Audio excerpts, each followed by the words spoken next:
We are Popcorn, Piss, and Vinegar, and giving you a raw take on movies that have fucked it up again. No, just keep going. We're not going again. All right, so look, this Popcorn, Piss, and Vinegar giving you a raw take on movies, television, and pop culture. All right. I'm Scott. I'm JB4. Hey, and I'm Chris. There it is. Jesus. All right, so we're going to do this one short and sweet. We're going to do a continuation from our last episode, which was a review of Punisher Season 1. We were going to do Punisher Season 2 to be really current, but some fucking asshole didn't watch it. God damn it, that guy. Tried to go for the pro thing, but since JB4 fucking spoiled it last episode, I figured we can jump in. He ain't the only amateur because I didn't finish it, so Yeah, I didn't even finish my homework for this. Well, you didn't finish your homework last time, but that was a I time did finish my constraint. homework Look, last time. I'm putting out right. I'm putting out the rules now. If we ever do anything when it comes to episodic television, we are we're doing what the pros do. We're only doing 1 to 3 episodes Or stuff we already saw. Yeah, our stuff we already saw. So I don't see that happening with Game of Thrones, but okay, we can try. yeah, right. Well, I mean, so that's pretty much. We're all caught up on that, right? We all three are. No, not me. No. I'm Oh not. shit, bro! You got to catch up on Dude. that. You know, It's going to be an Man. enormous phenomenon. That's like me telling him, man, you got to catch up on Walking Dead. I watched. Yeah, See? you're giving us the play-by-play on that, pal. You've already been elected to do that, so we're both Catch out on my that. my own podcast. Yeah, we're Exactly. out. We're out on that shit show. So, Right. so anyway, yeah, I mean, it's Game of Thrones, man. Believe it or not, I left off the last episode that I watched of Game of Thrones was when Jaime Lannister got his fucking hand chopped off. That's how far back I am. 3 seasons to go. Yeah, that's like 3. That's the finale to season 3. Yeah, but you see, but each season after that starts to hit the gas. Yeah, man. no, It's that's the thing. faster, Like that's faster, with the more Red shit Wedding happens. and the assassination. Season 3 is Red Wedding. Oh, okay. Then Yeah. then whatever episode. saw the Red Wedding. Look back. When Jaime Lannister got his fucking hand cut off, I was like, Yeah. It's not that I was just like I just had better shit to do. And at that time, man, I was heavy into Walking Dead. Boardwalk Empire, those shows just appealed to me more. Well, I mean, Walking Dead. I mean, if you didn't see the ginger made like he jumped up in his chair like somebody stuck a plunger up his ass. But I mean, you know, Well, I was into it at that time. At that yeah. time, the show was must watch because it was great. It was before they introduced Negan and fucked up everything. Right. So, Which is so fucked up to say because he should have been a shot of adrenaline in that show. I think the problem. You're gonna don't spoil this. I really want to introduce my new podcast soon, so don't. The talking yeah. ginger. Talk about the talking ginger. Yeah, right. But you know what's really fucked up? He'd probably have more listeners than this fucking show. Who knows? No, it's the truth. I mean, dude, Coming soon. Walking Dead. I mean, look, it's not anywhere what it was in the ratings, but I mean, it's still got good ratings for what it is. You know, I mean, I like that even in their advertising right now, they're saying a return to form, a renaissance period. It's like Not to take the show into another direction, but the premiere of Part B started, and it was actually it wasn't bad. It was there, you know. I need the reboot that outstanding. we were looking for. Well, I can't say I can tell y'all it's outstanding, and you're gonna look at me with rolled eyes. Oh, no, So I won't. yeah, you like what you like. I mean, and if you thought it was good, I mean, just my problem with it is the Negan thing. I think the issue. and I with thought it a is lot of it last time was bad up until when they sort of restarted. they took the long way around to do everything. You know, I'm going to give it to. Agreed. I'm going to give it to platinum guest of Popcorn, Piss, and Vinegar, Mr. Gary Rucker, proprietor of the Rivertown Movie Theater, Theatersboro. You know, Rucker hit the nail on the head. He says, I can watch an episode of Walking Dead, skip 8 episodes, and I go back, and it's like I didn't miss anything. Right. I would say these last 5 episodes, this is the first time you couldn't do that. Well, You right, would because be they took away major completely lost. players. They took away major players, and they jumped- time jumped twice. Yeah, they time jumped twice, and on top of that too and this is a real big blow that I saw this week, and we'll leave it with this so we can move on to what we're going to talk about on our show here. But the lady who plays Michonne, Denai, I forget what her last name is. After this season, she's gone. She's doing Yep. the 3 Andrew Lincoln movies, and she's done.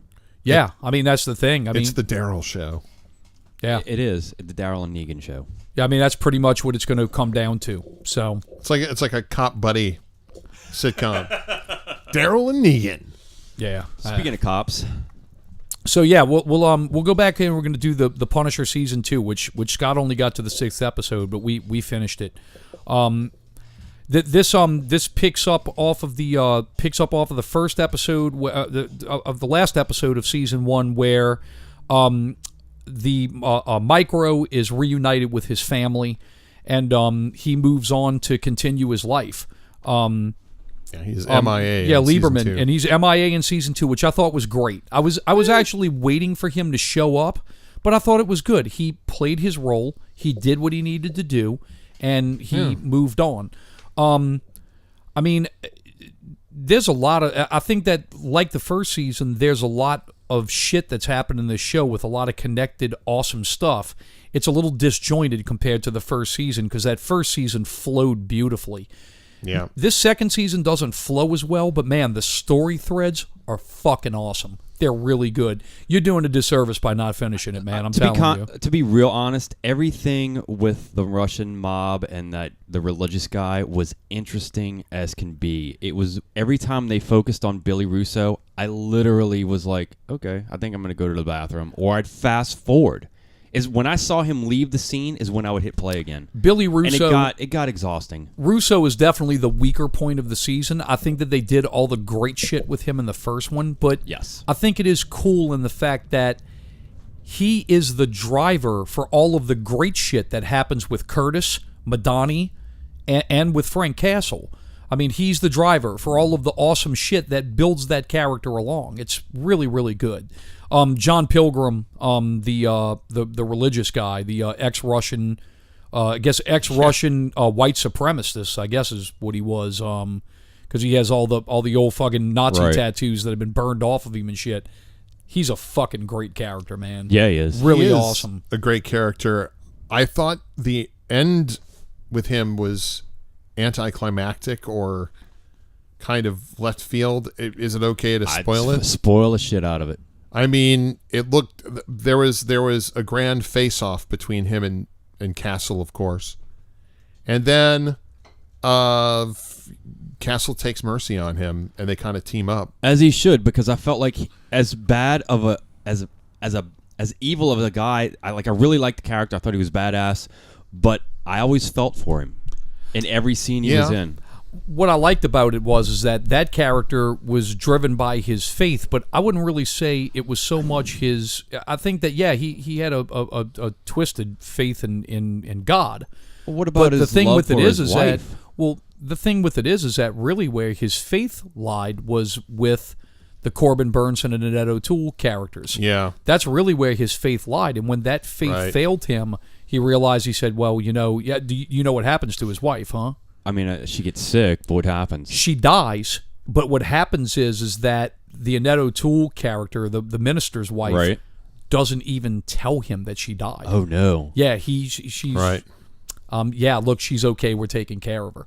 He didn't take care of her at all. She died, and eventually what the plan is basically let Pilgrim do his thing. We're just going to knock him off, and we'll just raise these two kids as our own. I mean, that's essentially what it is. So what was their motive?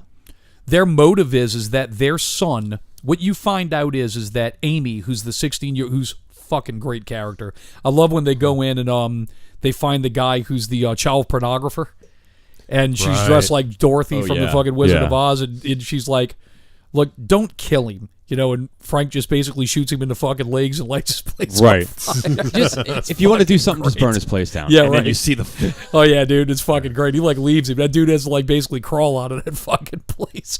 But you find out what the pictures that she has on the roll of film. Right. What it is that these two the minister and his wife, have raised this son who's a U.S. senator who could potentially become a presidential candidate.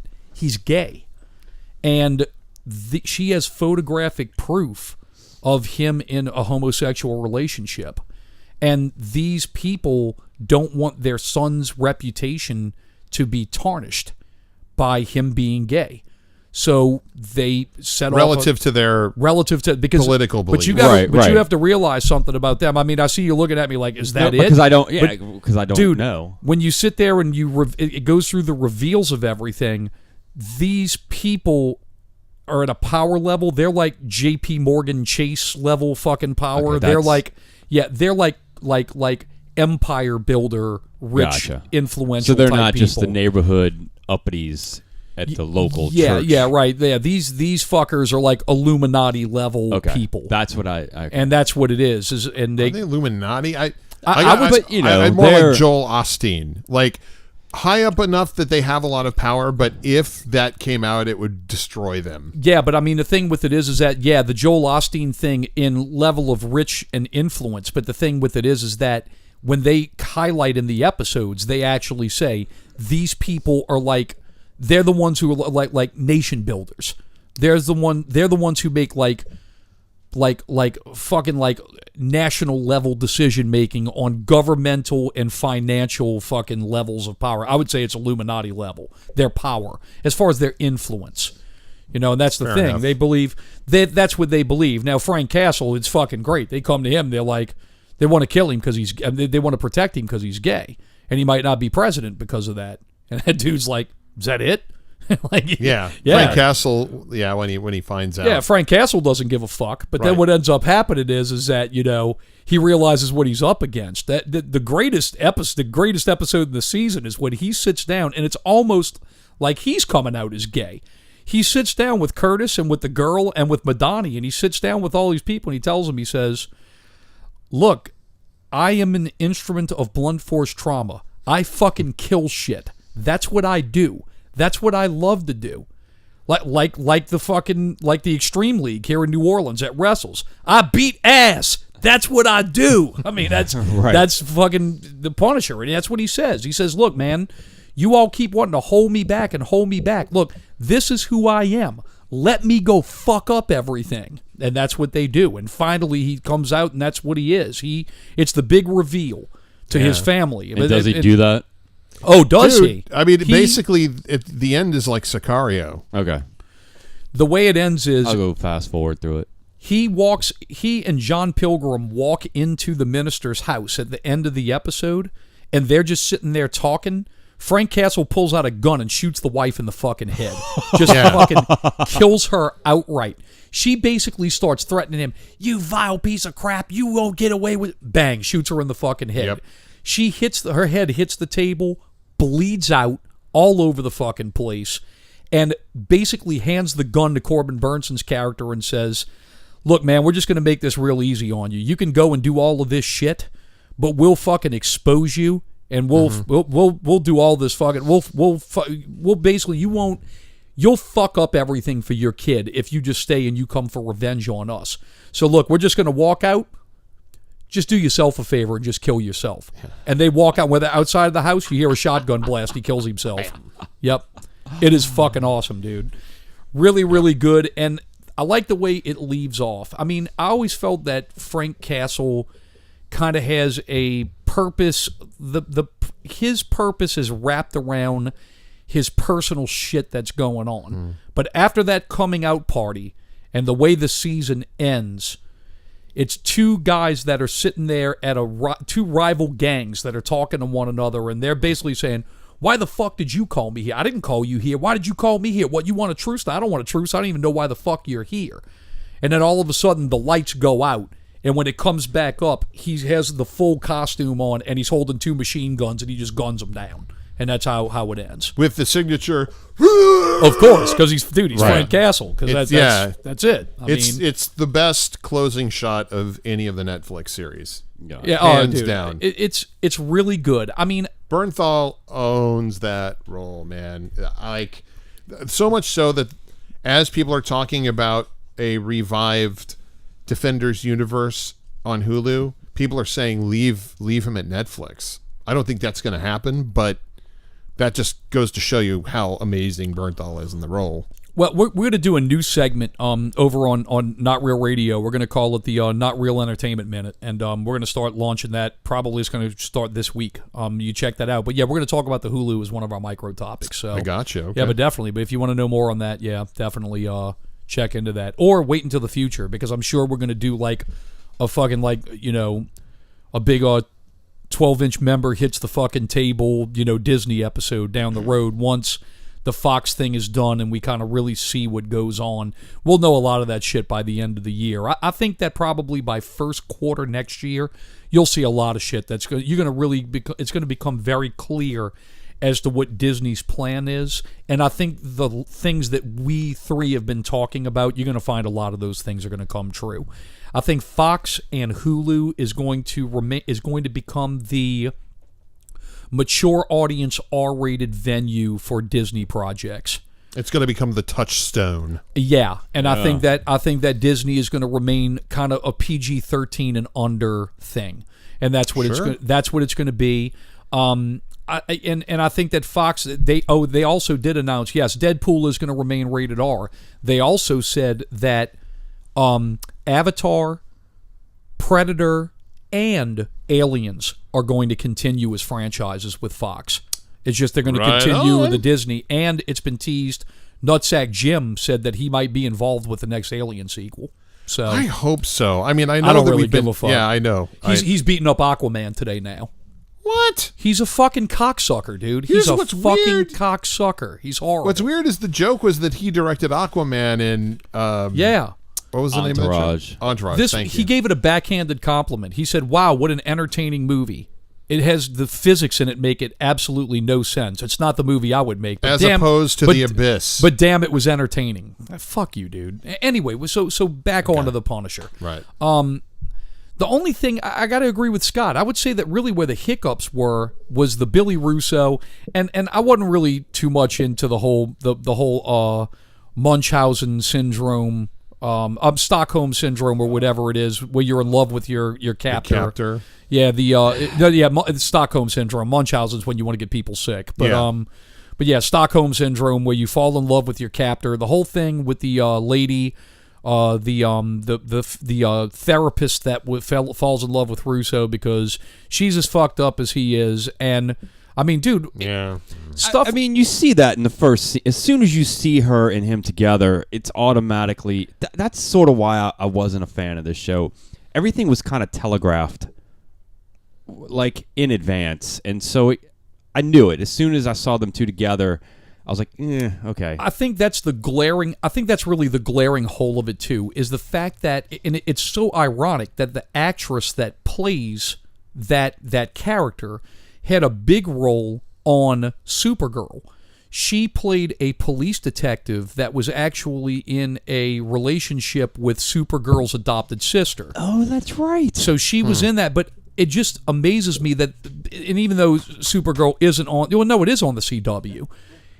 It's so CW. That's the moment that kind of took me out. I'm sitting there and I'm like, okay, so here's Billy Russo with a totally fucking weak, like fucking reveal. Like, I mean, he takes the mask off, and I mean, as much as Frank like bashed his head into the fucking glass, yeah, I expected him to come out either looking like Gary Oldman from Hannibal. Like that's the best case, or worst case, he would have came out looking like Carrot Top. You know, that's like the fucking thing that I was expecting him to look like, you know? Something fucked up. Yeah. Not just a guy that had a bunch of scars on his face, you know, and still looks handsome. That's really what took me out of it. CW, it is impossible to have a character on a CW show that is unattractive. Right. Unless the character is like real but even nerdy characters are still good-looking people. Yeah. This chick is fantastically gorgeous, and she happens to be involved with Billy Russo. She has her demons, and they're perfect together. And that perfectness, it's like Netflix got CW'd with that shit. Billy Russo is sort of CW'd in that sense because he's not grotesque like he should be. Right. I mean, and that was the only things that I thought was really weak. But even though you have that, Russo was still the driver of the excellent things that you get from Curtis, Frank Castle, and Agent Madani. Who Agent Madani, I think, is a better character in season 2 than she is in season 1. What is his influence on Curtis? What's that? What is Russo's influence on Curtis? Well, I mean, his influences, you know, I mean, they were partners and they worked together in the military and all that stuff. And then the first season, if you remember, Billy Russo bankrolled Curtis's group. You know, his, yeah. Okay, I got it. Yeah, I mean, now in this thing here, I mean.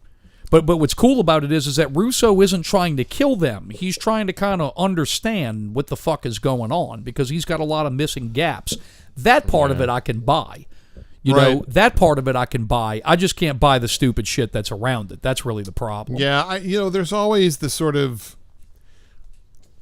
bit of Deus Ex Machina going on in any Marvel series because it just feels like filler sometimes. And there's a lot of convoluted plot points. Chiefly that Curtis becomes the kind of go-between between Castle and what's his face? Russo, yeah. So rather than just communicate with each other, they talk through him.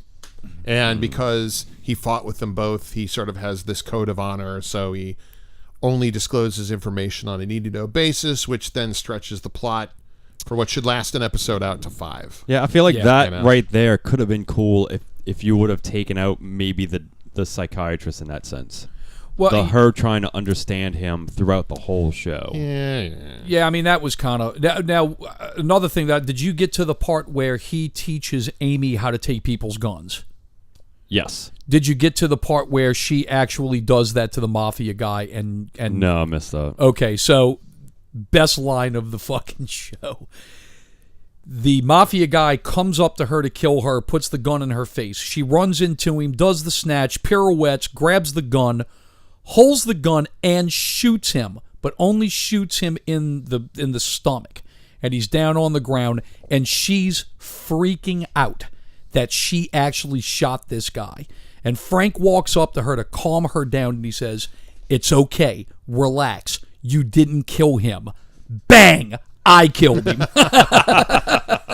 It's fucking great. Yeah. So that scene's great. And when he teaches her how to get the gun, and she actually tries to jump him in the trailer to show him, "Oh, look, hey, look what I can do, boss." Right. And he puts the gun in her face and freaks out on her. Fucking PTSD's on her ass. Mm-hmm. That shit, dude. That's what makes the show awesome, dude. I mean, I actually just realized it's less CW for me and more like Iron Fist, which sounds like a real shit dig. It is. But there were moments in Iron Fist that were weirdly intriguing. It just felt like it was in the wrong show. Like that whole Russo psychiatrist, Stockholm Syndrome thing. Just it seemed like they were trying to beef up female characters, and they just did a kind of clumsy, awkward job of doing it. Or they didn't have enough. It out. Yeah, they didn't have enough to fill, which I feel like they. Yeah, you could have made that an 8 episode. 8 or 9 episodes instead of 13. 13, right. One of the unsung characters in the show who's great, and he's great throughout, is the NYPD police detective. He is. That's right. He's great through the whole show. And eventually he comes down to the thing what's fucking great is Frank saves his life. And gotcha. But what's great is that even though he saves his life, he's like, "Man, I can't let you go."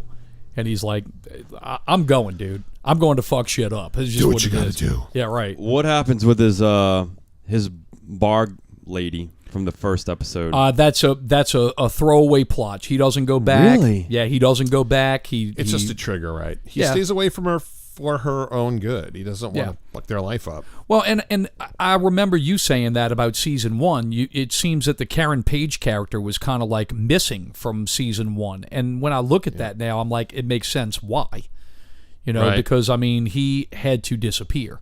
And by getting that involved with her, she had to basically kind of have a arm's distance relationship with him. I think that's also what makes the show superior. I'm happy of the fact that, man, there's no superhero shit in it at all. No. You wouldn't know it was in a Marvel universe. Even if these characters and these shows are resurrected on another service later down the road, I don't even want to see the Punisher co-op with these characters. Right. I mean, I'm happy with the fact that he exists in their universe, but dude, just leave him on his own. Did the jail sequence, which I thought was great, by the way, I forgot about that, but it was a great where they were in the jail and they get stormed. Oh, right. Oh, that's fantastic. That's right out of Assault on Precinct 13. Yeah. And I thought it was great. Really, I loved it. All that stuff's great. I mean, it does. Anything with Frank Castle in it rocks. This second season is definitely weaker than the first season, but I'm not going to shit on it. I still thought it was great. And I'm very hard on fucking sophomore seasons of TV. I really am. Yeah. I was very satisfied with this. It was a satisfying watch. I thought the villains were great. The John Pilgrim character was fucking awesome. I thought he was really cool, especially when he goes to New York and he goes to work. I mean, it's great. I mean, it's kind of awesome. It's like that whole thing where you get that kind of boogeyman thing from him, almost kind of reminiscent of the John Wick thing because of him being in the Russian mob. There's a scene where Madani sees him in a cafe, and he's drinking a cup of coffee, and when he leaves, she goes back to the cafe and confiscates every coffee cup from there to do a DNA test on it. And when they do the DNA test, he's untraceable. Really? Because the preachers they've got him removed from the system because of their influence. So he was able to start his life over. But it's awesome, dude. I mean, you're 6 in, man. You only got 6 left, dude. Finish it off, man. It's really good, really, really good. Yeah, just skip over the Russo parts because all it is him trying to remember why Frank Castle hates him. Yeah, that's all it is. Yeah, and I mean, he doesn't really. I mean, the thing with it is, I mean, I think the thing with it is that the character, the arc was so good in the first one. It's almost like, they should have just killed him off in the first season and did something different with this. Because, I mean... Or save him for another season when they had a compatible writer. The character does exactly what you expect him to do. And I think that's kind of what the letdown is that it's not really... I mean, this is Billy Russo. This is what he would do. I mean, he's a charismatic guy. He's a good-looking guy. He's going to find out the little bit of things that he was able to do.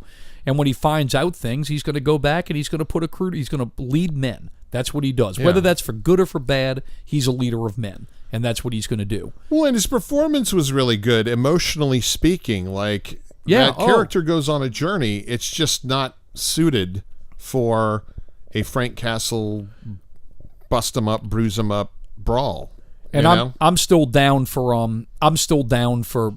Ben Barnes, who plays Russo, to play Batman. I'm down with him going after that role if they chose him to play Batman. I couldn't get that out of my mind the whole time.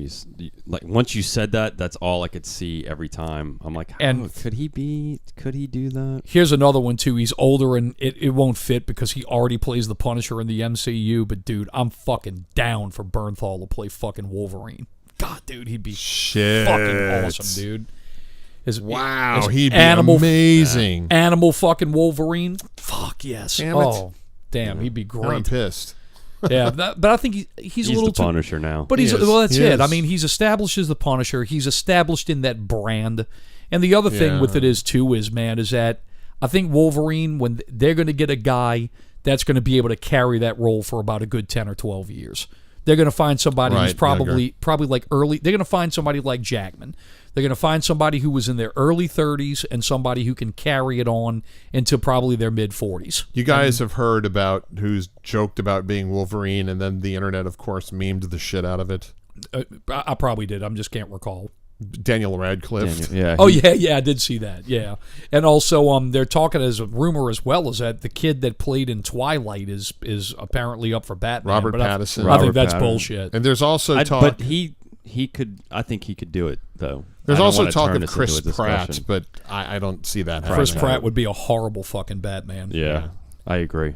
I like Pratt, but he ain't Batman. No. They throw Pratt's name out for all kinds of shit that I don't agree with. They said he's Indiana, the Cumberbatch. I don't think he's same with Indiana Jones. I don't think he's a good fit for Indiana Jones. I think that Pratt would have been actually a great choice for a young Han Solo. If they would have did Solo and they wouldn't have cast this other guy and got Pratt, I can understand that would have been a little bit distracting, but yeah, I mean he's basically Han Solo in Guardians of the Galaxy. You know, so yeah, I get it. Yeah, so I don't know. We'll see how it goes. I mean, we'll know soon enough as far as everything's concerned. I don't think it's going to be, it's like 2 years a blink of an eye now. I mean, I think by 2021 we'll be seeing X-Men, and I think it's going to be a lot sooner that you're going to see the cast.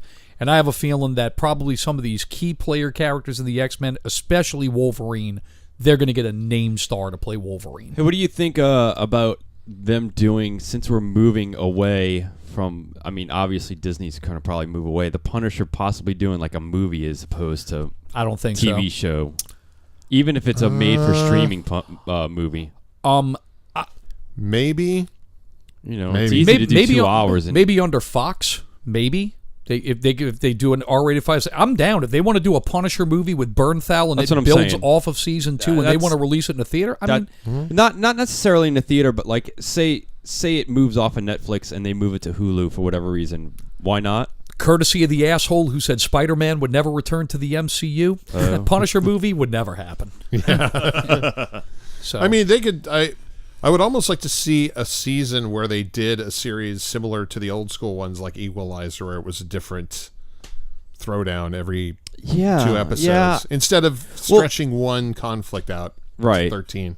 But that is sort of like the thing that I liked about those series on Netflix is that it seemed like it was like the one episode would end and the next one would pick up right where it started, and it was just, it's like a long ass movie. It really. is. It is. yeah, I'm of what I've seen, and I want to go watch this Marvel stuff. Even I'm not going to watch Iron Fist, and I'm not going to watch the Defenders. No, you're really not missing anything. I'm going to watch Luke Cage for the fact that actually Luke Cage got pretty mad props for season 2. They said the season 2 was greatly improved. Yeah. So I'm going to watch Daredevil. I'm going to watch season 1's good too.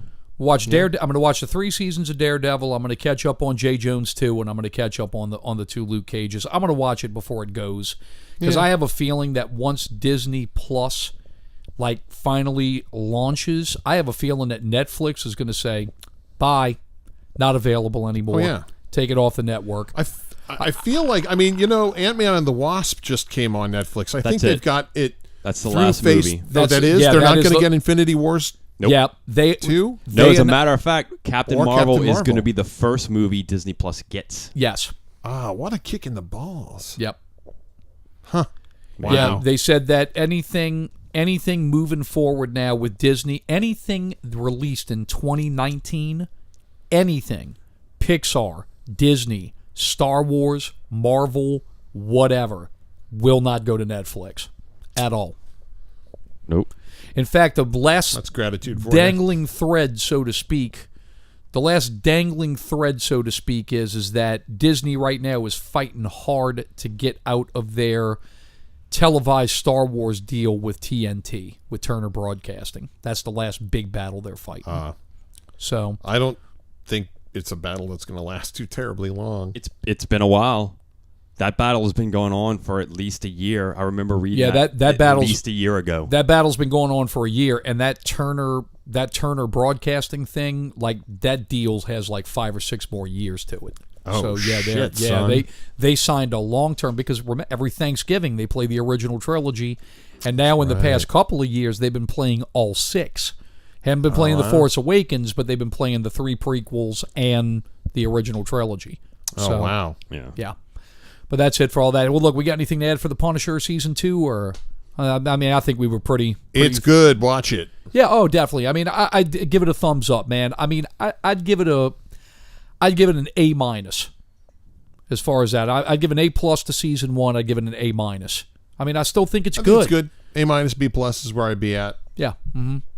I'm at B- only because I didn't finish it, but I didn't finish because of the B- material that I saw. I think you need to finish. I don't think you're doing yourself a. Really, I'd say it's more like C-. It's not C-. No, it's not C because there are a lot of good stuff. Like I said, it was only the Billy Russo stuff. Okay. Unfortunately, Billy Russo littered those episodes I watched. I don't think you should let that. I don't think you should let that kill it for you. It's really good. It just, like you, I have things to do, and it wasn't first. I get it. But the first Punisher season 1, I couldn't stop watching it. Right. You couldn't drag me off the TV. This one, it was like, okay, and then I'd get to the site. All right, I'm coming, and then it almost felt like a homework assignment. I don't know. I think with me, I think watching everything in a block.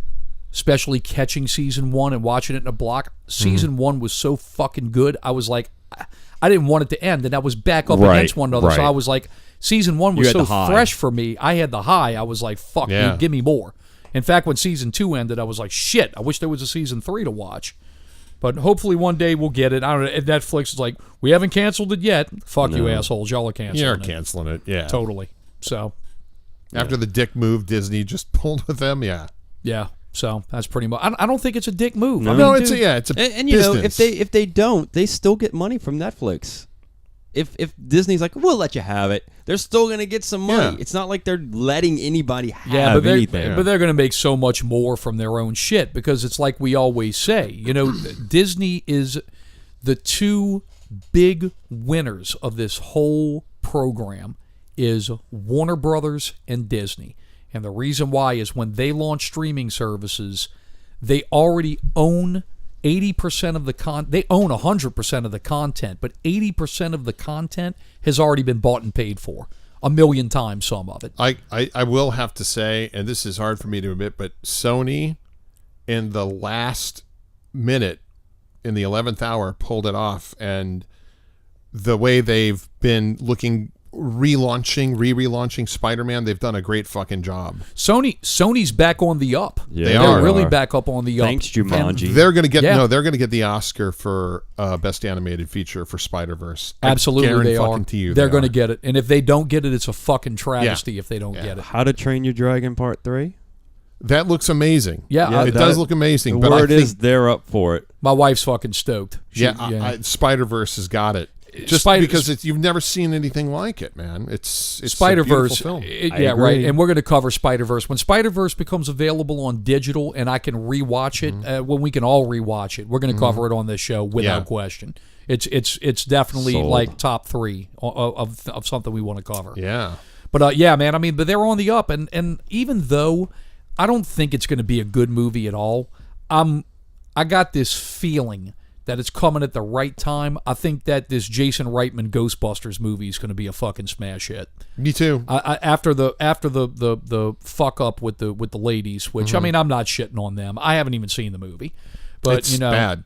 And I mean, it's no disservice to them. I mean, it's just a bad movie, right? I'm the hippie liberal, and I'm telling you, it's just having been at Second City and worked with a lot of improvers and loving improv, it should have stayed on the cutting room floor, half the improv scenes. It was just like, really? That's what you chose? Yeah. They had to have had better shit. I don't know. It just wasn't good. Well, I mean, and that's the whole thing. And that's in another. I think that's in another long stream of things now where you're watching creators attack the fans. And dude, look, if I created something like that and the internet took a shit on me like that, I guess it would kind of bother me some. But dude, look, you can't insult the people with the money. You can't do it. Right. You gotta dude. Shannon Hamilton, the asshole from Fashionable Mail, says that the customer's always an asshole. But hey, guess what? It doesn't work that way. That might be true, but the thing with it is that they have the fucking control of the wallet. So when you attack them, they give you a big fuck you. You know. Yeah. I think that it was a lot of venom. Same thing with Star Wars. Right. I think there's a lot of venom. But you listen to the arguments of the shit with Star Wars against it. I mean, there's a lot of valid criticism. So that's all that. But anyway, look, we appreciate you guys listening. Thanks for checking out our episodes. We hope you like the new format. You know, we actually been getting some good action on PPV Guys group. We're happy that you guys have been posting and commenting and doing stuff. We really appreciate that. Yeah, cool give shit. us some ideas of what you want to hear. Yeah. We'll do a poll soon, and we'll throw some stuff out there and see what you guys are into, and we'll definitely cover it and do our best for you. So, in the meantime, jump over to the PPV Guys group. You can join there. Just ask to join. We'll add you. Jump in on the conversation. You can also check out our show on YouTube, or you can subscribe on iTunes. We also ask you to check out our sister shows and brother shows, Not Real Radio and Scary Thoughts. Thanks for listening and seeing.